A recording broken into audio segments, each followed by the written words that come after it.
The next menu we are going to look at is the navigation menu. I call it the navigation menu because we navigate in our room by the use of these buttons.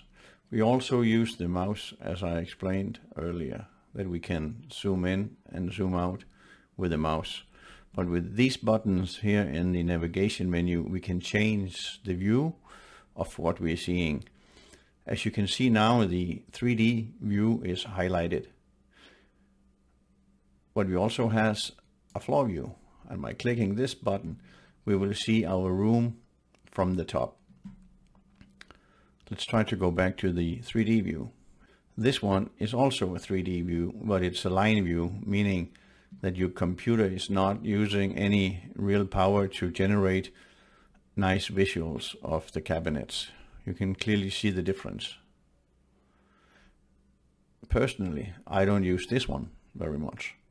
I use this one where I see everything from above. I use that when I place cabinets, and I use this one when I'm checking what I have actually done. I will now show you what each of these items in the menu means and what we can do with them. The first one here is to zoom in on whatever we select. In the Ikea online planner, we select with the click of our mouse. As you can see now, I have selected this cabinet. So if I click this one, it will zoom in exactly on this cabinet. And if I click on this one, we will reset our view to where we were before. The next two buttons right here in the menu is zoom in and zoom out, and we know them already because that's what we can do with the wheel on our mouse. Personally, I don't use these at all. As I said before, this is resetting our view. As you can see, it is going back to where we were before, our start view. The next one here, I can switch from the view we have here, the front view, to a top view.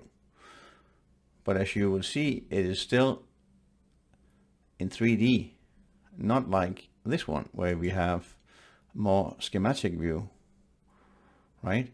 It's still 3D. So when I click this one, I will get like this. I don't use that very often either. This one I use a lot. When you click on this one, the set orbit left, that means that you are moving left as a viewer and your items are rotating to the right. See? And this one is the other way, of course.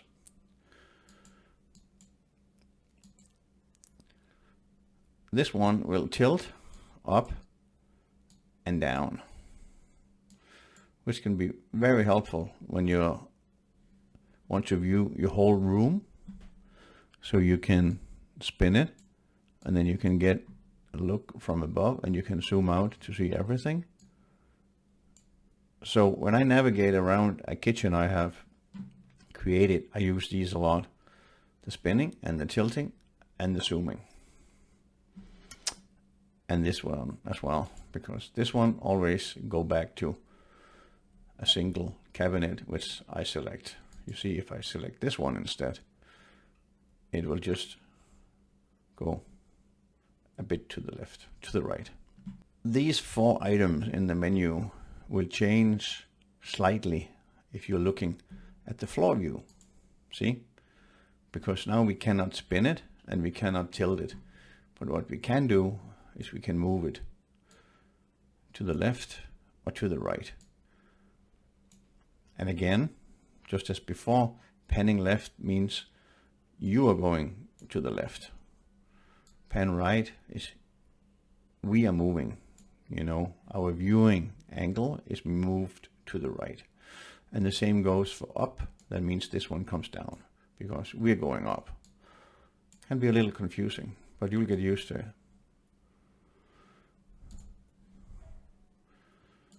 As you can see, I can also pick the zoom on selected in this floor view.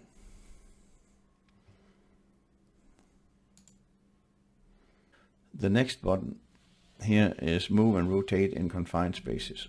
This one is very practical when you have a lot of cabinets in your plan. Let me give you an example. Let's zoom in on those two.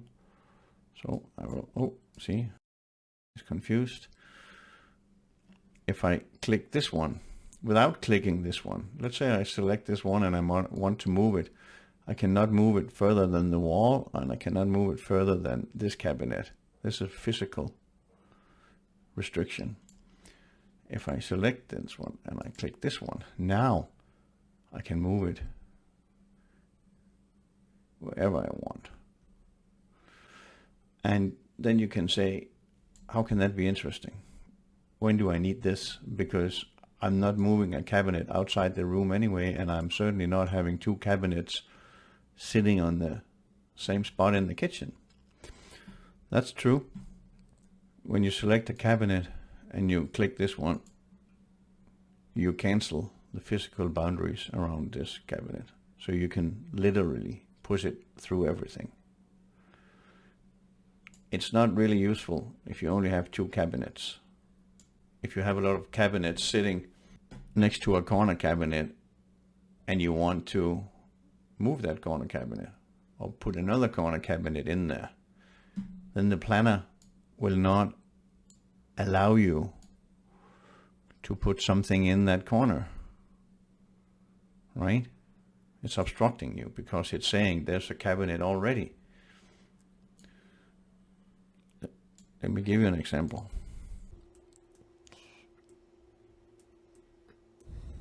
I will just add really quickly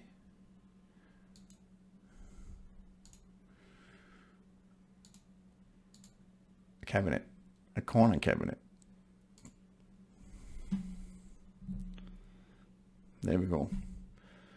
If I want to put that in the corner now, it won't allow me because these two cabinets are in the way. However, if I pick this one first, I can move it across those two, get it right in the corner.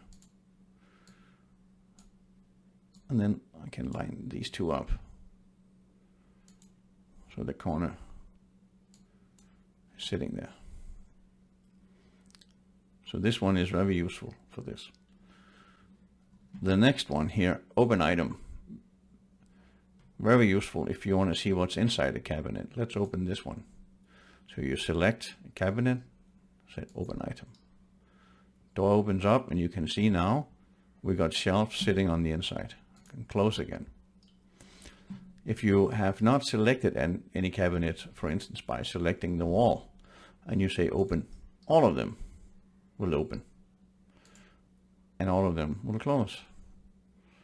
It's interesting to see how the door from the corner cabinet is visually swinging all the way over here. That is, of course, not the case. You can see it sitting there. That's a flaw in the program. Not important. So you can also select one of them. Open and close.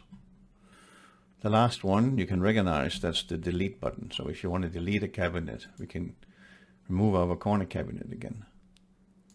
You simply click delete. We have this one up here as well, delete. So this is how you navigate. So if I click this one now, we'll go back to the reset view.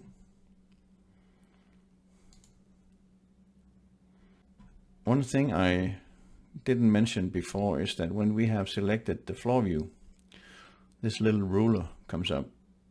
So you can turn it on, and now you can use it for measuring any distance simply by dragging the end of the arrow, and then it will show you right here the distance. That can be very useful if you want to check any opening between cabinets to see if it's big enough. For instance, if you put in an island and you want to know if there's room around the island to move around, you can easily check. And you turn it off again by clicking once more.